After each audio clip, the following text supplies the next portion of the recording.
My name is Ahmad Qudaiesat. I'm the President of the Medicaid Programs at Titanium Healthcare. I lead the CalAIM initiatives, the Enhanced Care Management Program, and the Community Supports Program in the state of California. And I also lead the Health Homes Program in the state of Washington. In this video, I will be explaining the benefits of the ECM program, the enrollment eligibility criteria, and the Health Homes program versus the ECM program, and lastly, the Titanium referral program. Our members get assigned to lead care managers that follow them daily, weekly, and monthly as needed. The members and the lead care managers meet in person monthly for the most part, based on members' preferences, whether at home, a PCP clinic, a faith-based setting, or even at a coffee shop. This helps hold the members informally accountable about the goals they set with their lead care managers. And having the same lead care managers assigned to the same patients help with adherence to the care plans. Unlike traditional case management programs where members speak to different staff and dial an 800 number to seek help, our ECM patients have their lead care managers' company cell phones and our leaders' cell phones and our helpline number. So our patients always have multiple phone numbers to reach out to whenever they need help. Our ECM team consists of nurses, house and navigators, continuity of care team, COC team, transition of care team, the TOC team, resource specialists, a street outreach team, and our ECM leaders. So while our patients are connected with our dedicated lead care managers, our patients also have access to many layers of support within our Titanium ECM team, like the rules that I mentioned earlier, and that's what makes our program unique. You must meet two conditions. The first condition, you must be enrolled in an active managed Medi-Cal plan. And the second condition, you must be part of any of the following population of focus.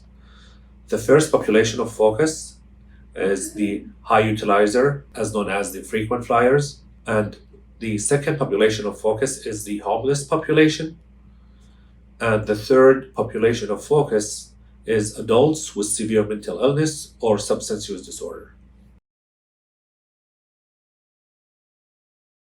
The ECM program is a continuation of the Health Homes program. The Health Homes program started in July 2019 until the end of 21.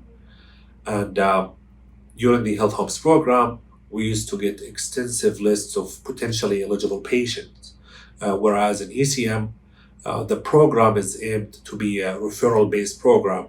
So it relies heavily on having partnerships with hospitals, clinics, shelters in general, and so on.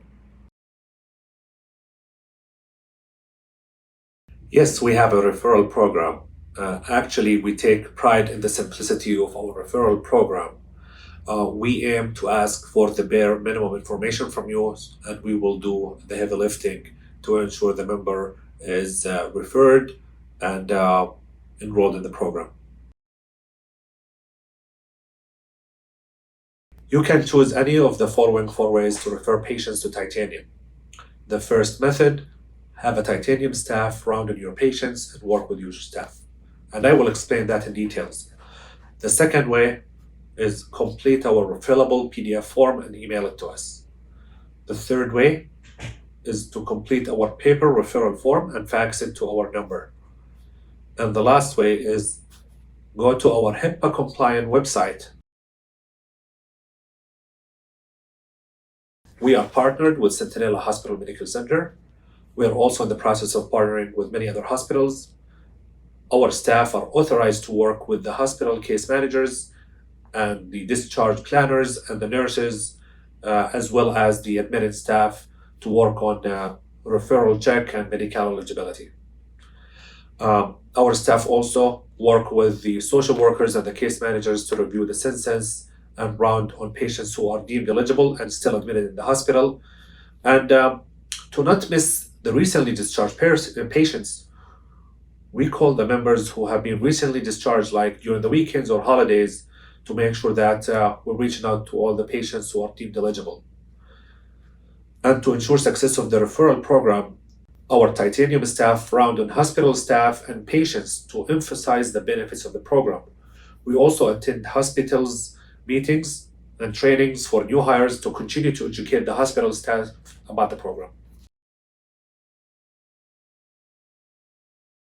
When we get a referral from a hospital or a clinic or an IPA, we acknowledge the referral, and then we collect the necessary information from the person who referred the patient. Once we get all the necessary documentation, we submit the referral to the health plan, and we keep you in the loop on the progress of the status of the referral, if it has been received, processed, approved, or denied.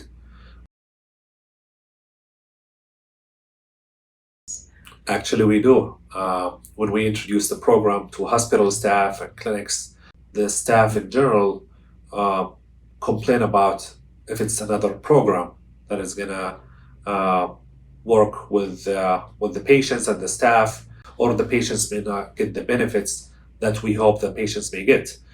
So we do get these pushbacks, and to work around these pushbacks, we share with the staff that refer these patients a success story after we enroll the patient and start working with them.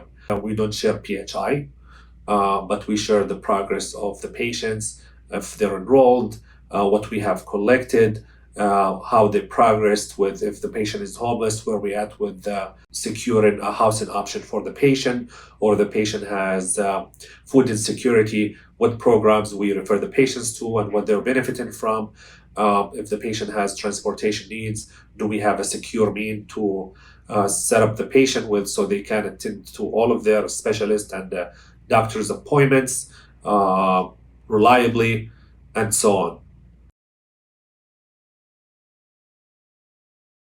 Yes, we do. With every partnership is to set up a UM meeting bi-weekly or monthly, and to discuss the utilizations and the benefits the patients have received, and what we have done in terms of preventions and promotions to help the patient stay healthy, and what benefits they have been connected with, and that in turns will help secure and promote the relationship between Titanium and you, so that way you know that we are working very hard hand in hand with you to ensure that your patients in the best well-being possible. First benefit, providing long-term housing options for the homeless patients. The second benefit is addressing social issues for frequent flyers like food insecurity issues. The third benefit is reducing occupied hospital beds, like in the ED and on the inpatient sides, with homeless members awaiting safe discharge. The fourth benefit is reducing occupied hospital beds, like in the ED side or on the inpatient side, with SMI members awaiting transfer. And again, this is a long-term solution, but this is a long-term investment for our patients by the state to help address the social determinants of health in general, and in terms that will benefit the hospitals and reduce demand on the healthcare system. In summary, this program is fully covered by DHCS through the managed care plans.